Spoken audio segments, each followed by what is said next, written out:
Well, welcome back.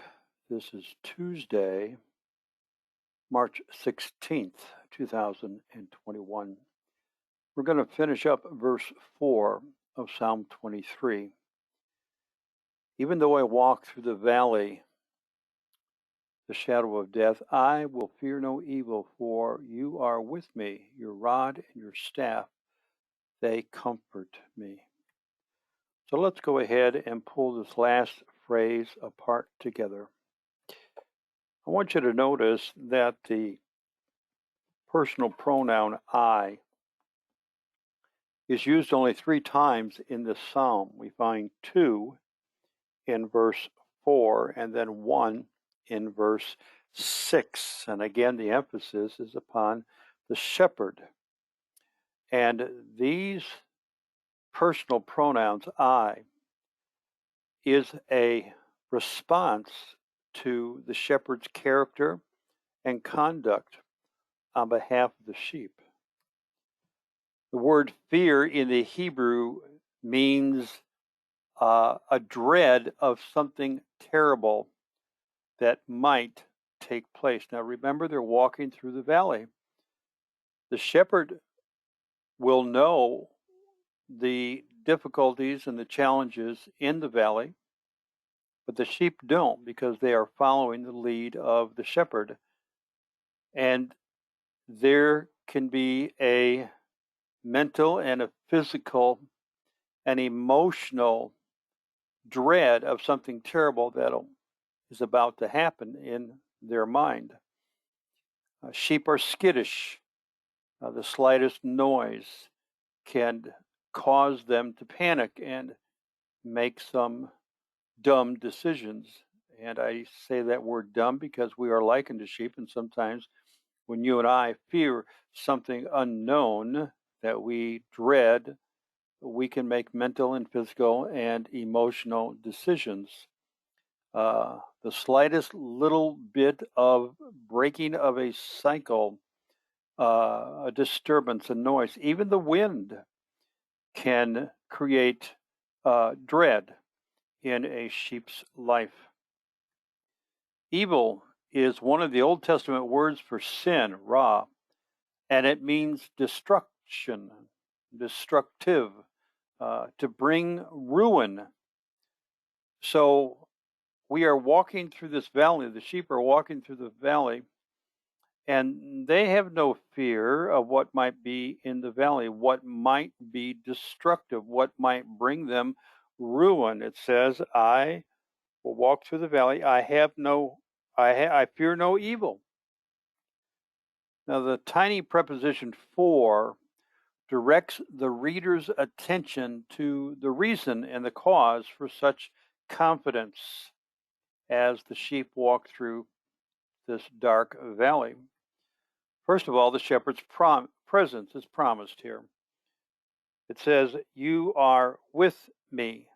There is a presence there. There is something visual that the sheep can see, and the sheep can hear, and the sheep will follow. They see the presence of their shepherd. They have grown to trust the shepherd's guidance, and they have experienced his nightly care as they have bedded down for the night. And also the shepherd's resources, his rod and his staff. Let me show you a picture of that.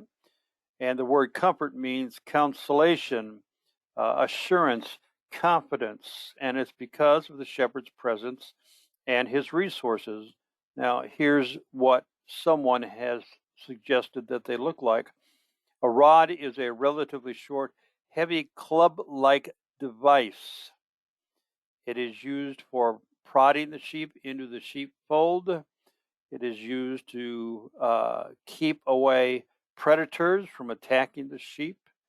They even suggest that it's used for counting, as they point to the sheep and count using that. And the staff is a longer wooden object, slender. It's got a crook or a hook at one end, and it's used for bringing sheep back into the group. that have wandered off. And or if a sheep wanders off, like the parable of the 90 and 9, the shepherd goes and finds it, and perhaps it has fallen off the side of a hill and is stuck among the brush and cannot free itself. The hook will be tucked underneath the front quarters, and the sheep will be lifted up. These provide comfort according to the psalmist. Your rod and your staff, they comfort me. They give me consolation. I have confidence because the shepherd has the tools to go ahead and lead me, protect me, and keep me close to himself. What are some takeaways this morning I might suggest to you is this. When I anticipate a valley ahead or find myself in one, I can choose to avoid the physical, the mental, and the emotional dread of the unknown. This is my choice. Fear is always a choice. Fear is a response to a situation that either I cannot control or it has suddenly come upon me, and it is a response. Now, some fear is good. The fear of walking out in front of a semi truck coming down the highway at 55 miles an hour, that is a good fear.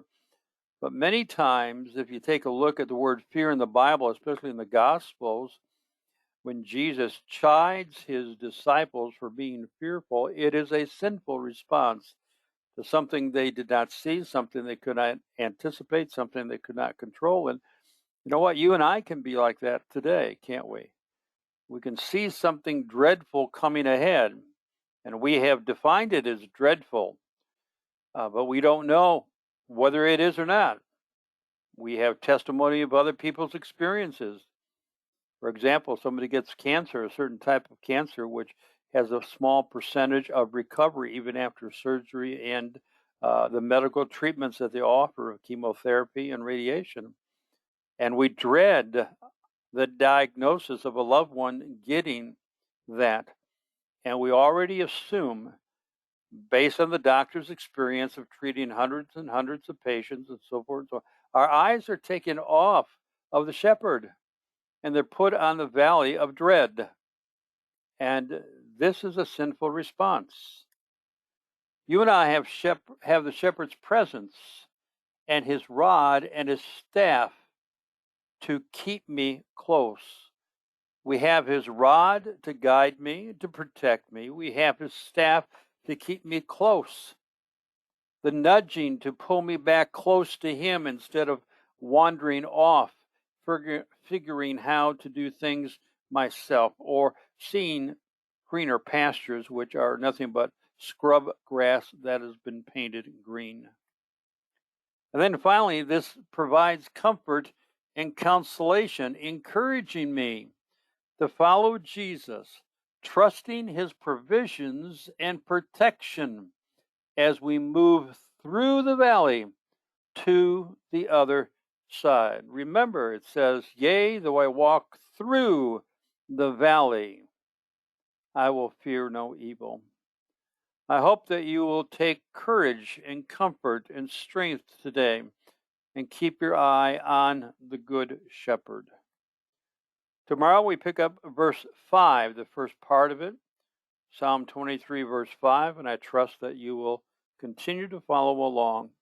Leave a comment if this is encouraging to you or if you have any suggestions on it. I read them. Sometimes I respond. Sometimes I think it is a comment leading to something else that I do not want to click on.